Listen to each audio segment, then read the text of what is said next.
Three.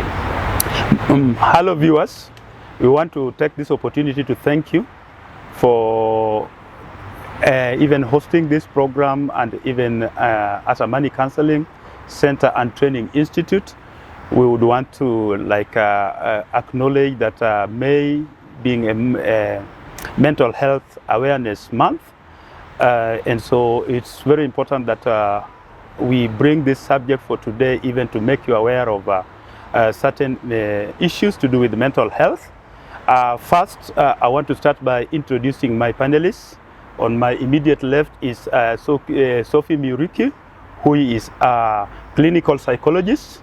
Welcome, Sophie. Thank you. And on my far left is Agnes Maina, who is a counseling psychologist. Now, I would want just to go straight to our topic for the day. And I would want to begin with Sophie Miruki, the clinical psychologist. Sophie, would you please share with us what your take would be on the topic on self-care? And my question is, what does self-care mean to you? Thank you so much, Jared, for having me, and for the opportunity to just help, just communicate and talk with our community in matters mental health this May. So self-care means different things to different people. For me, it's about things, activities, or places or people that I interact with that tend to energize rather than deplete my energy, my bandwidth, or whatever the case may be. And I think also for me, self-care depends on whether I'm looking at it on a personal level or even professionally in the work that I do. Professionally speaking, even as we support clients and do other activities pertaining to psychology and mental health, it's important for us to be able to balance, because sometimes the situations we interact with tend to be heavy. Content of things, of stories can be quite heavy. So even during a session, for example, there are things I do personally just to ensure that I'm able to stay with my clients, support them, and also take care of myself. And even now, in terms of personally speaking, there are things that I enjoy doing that help me relieve stress and decompress. So for instance, whenever possible, I could decide to just get into the car and go for a drive without really thinking about my destination. Another activity that I particularly like is walking around a grassy area without shoes. Wow. So barefoot. Yeah. I tend to be barefoot a lot, but if I can find a nice patch of grass, then I remove my shoes and just help myself ground for a few minutes. Yeah. Sometimes I'll engage in activities like even kushona kiondo. I recently started that one. Okay. It takes a lot of concentration, which is exactly what sometimes I feel I need to just decompress. I put all my energy in that particular thing. Then I find after a few minutes even, I'm not feeling the same way I was feeling before, whether it was a heaviness or anxiety, whatever the case may be. It doesn't have to be things that are expensive. So for me, self-care depends on where I'm at, my resources, the time I have. It can be as simple as taking a walk around the office or taking a longer walk in the course of the day. So for me, it's different things at different times. Thank you very much, Sophie. That is quite insightful.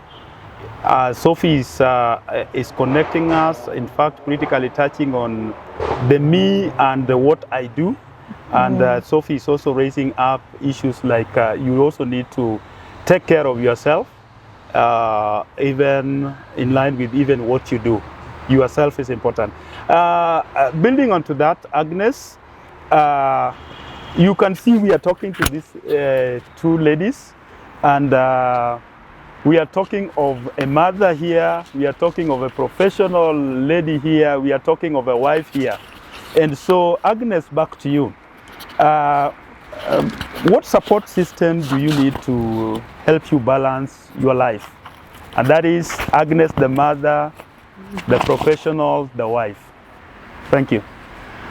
Thank you, Gerard, for the opportunity, and even this month being the Mental Health Awareness Month, I would really say that communicating even to our society and to the families, now as a mother and as a parent, it is of importance also to look into the, balancing of the mother, the professional and the career person, and even the social me, how I interact with the people, and how I also interact with the colleagues. And in the mental health, stability, we really need to look into how we balance life emotionally, socially, even physically, like what my colleague Sophie has said, even the physical exercise and, interacting with the people. Even as we discuss about the supportive systems, it really cuts across the pillars of mental health and how we can really have the supportive system addressing the areas of mental health.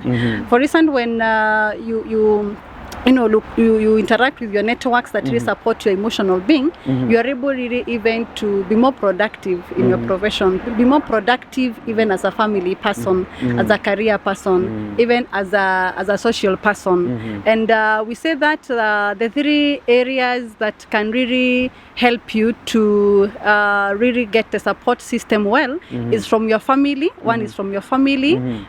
Two is from the colleagues, because sometimes we really have a lot of hours at work and we interact with our colleagues, most of the time. Even if you're in the business, a corporate world, or maybe you have your own work that you're doing, the hours you spend together with your colleagues at any work you do really matters a lot. How you will really boost your self-care, how you really have your mental wellness, stability, and also like the friends, the close friends that we have, be it again in the social setting, be it again in the church aspect, the religion perspective. It really connects us well when you're able to balance all that. Sometimes we ask ourselves, what is balancing? How much do we balance? Do I have really to balance 50-50? Do I say that when I'm 40-50, I'm also balancing? But we usually say that when maybe you go way below 20, maybe 50% of your balancing,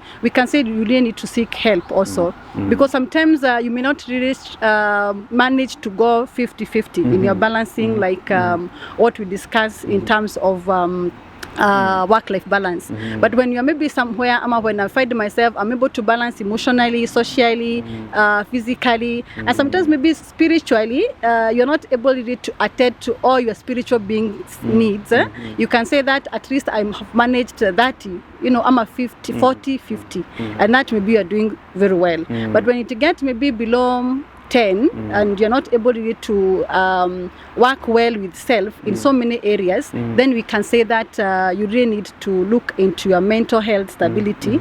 And like again what we have mentioned about self-care, look as most of the time about your self-care activities. Are you able to balance and work together with your self-care activities, so that when you're not at work, you are still able to respond to your social, personal and social needs. When you're not at social activities, you are able to respond to your family needs as a mother, as you have said, maybe even as a wife, as a family person, and maybe all that together, you are maybe even a career person, you are still back to your studies. So are you able to really look into those support networks that can really help you to maintain your balance and still being aware when you're not maintaining balance and when you need help, when you seek help, when you need to be supported more. And we are saying that these supportive systems, the network, the people that we network with, they are responding to our emotional being, they are responding to our social being, they are responding to our spiritual being as well, and even physical being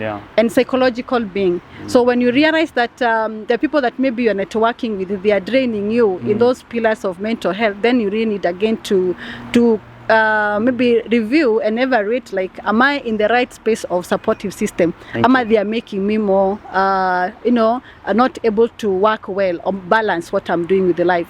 Thank you so much for that opportunity, and that we would really look forward even for supporting the society more on how to work-life balance Thank as you. well. Yeah.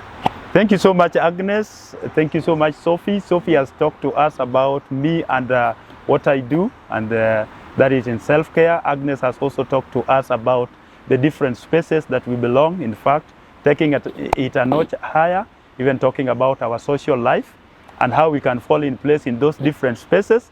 And as well, she has also talked about how we can evaluate ourselves in those spaces. Thank you very much. That was quite insightful. God bless you. Meet again. Shalom.